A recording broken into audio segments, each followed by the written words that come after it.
उन्हाळा सुरू होताच सर्वांची वाळवणाला सुरुवात होते. म्हणूनच आज आपण वाळवणाचा पहिला पदार्थ बनवणार आहोत. तो म्हणजे वर्षभर टिकणारे कुरकुरीत 1 किलोच्या प्रमाणात पारंपरिक मिश्र डाळींचे सांडगे. नमस्कार, मी तुमची ताई.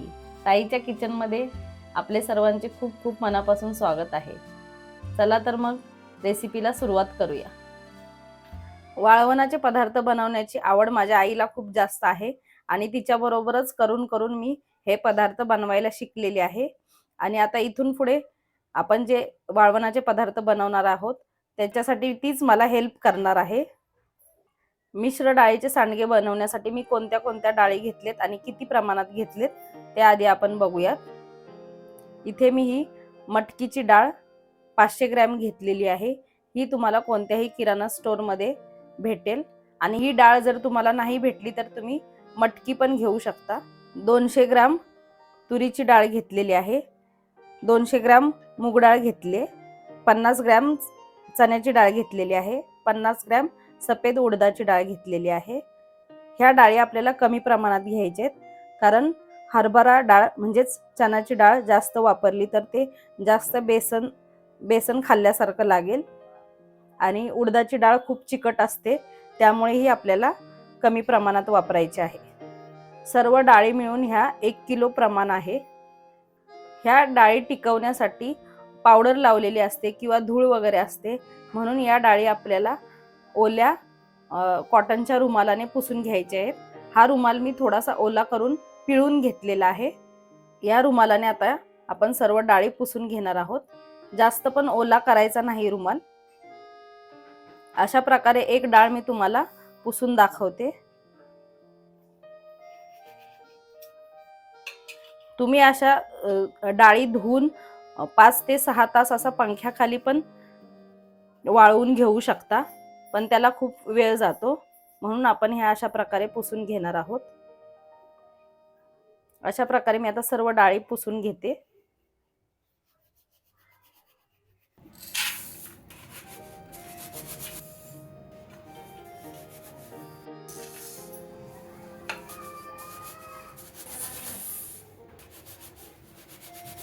सर्व डाळी मी ओल्या कॉटनच्या कपड्याने पुसून घेतलेल्या आहेत.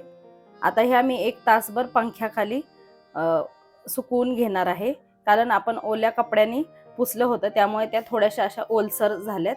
त्यामुळे पण सांडगे खराब होऊ शकतात डायरेक्ट आपण जर दळायला दिलं तर. आता माझ्याकडे उन्हाची सोय नाहीये, म्हणून मी पंख्याखाली तासभर सुकवणार आहे.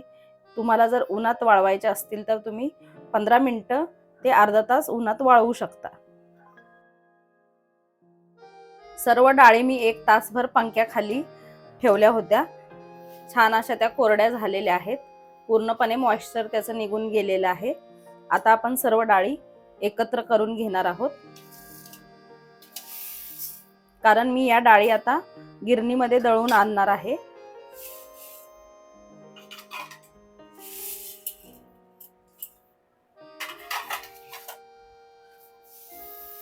मी 1 किलोच्या प्रमाणात करते, म्हणून मी या गिरणीत दळून आणणार आहे.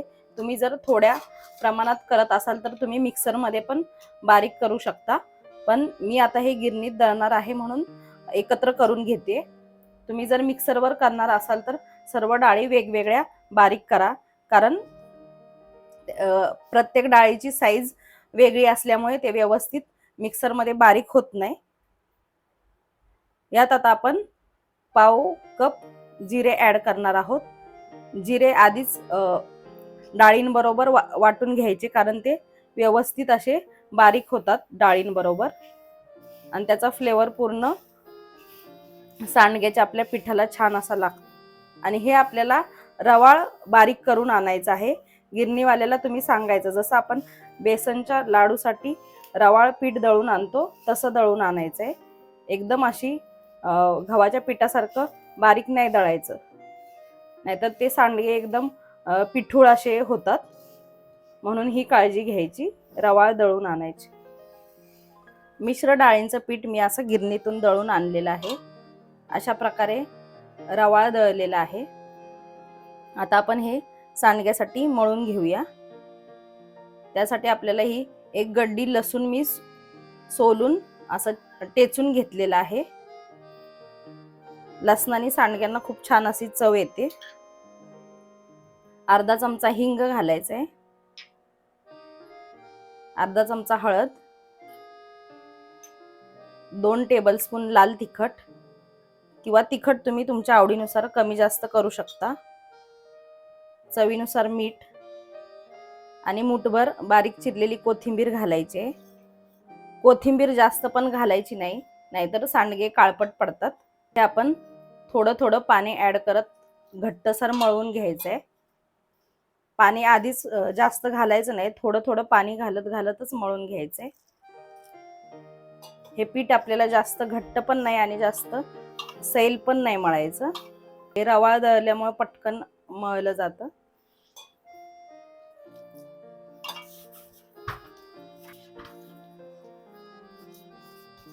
अशा प्रकारे आपण कणिक मळून घेतलेली आहे. तुम्ही बघू शकता अशी जास्त सैल पण नाही मळलेली आणि जास्त घट्ट पण नाही मळलेली. आता अशा आपण ह्याच्यावर बोट उठवून घ्यायचे आणि त्याच्यावर असा थोडा पाण्याचा हपका मारायचा आहे.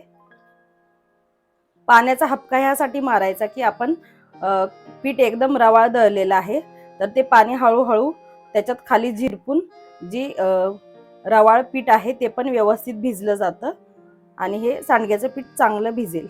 आता हे आपल्याला झाकून अर्धा ते पाऊण तासासाठी भिजवण्यासाठी ठेवायचं आहे. पाऊण तास झालेला आहे. आपलं सांडग्याचं पीठ चांगलं भिजलेलं आहे.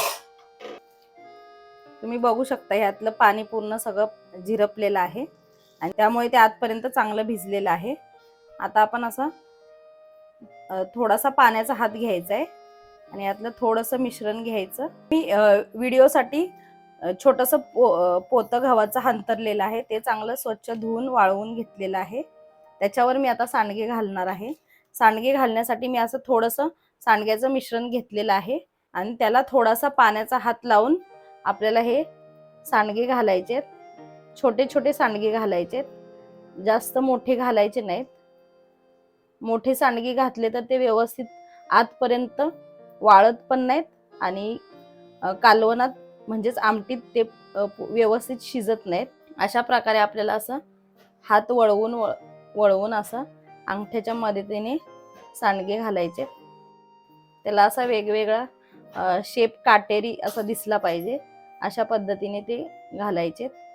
असं सर्व बोटांनी त्याला फिरवत फिरवत मध्ये मध्ये जर हाताला तुमच्या हे मिश्रण चिकटत असेल तर थोडंसं पाण्याचा हात घ्यायचा.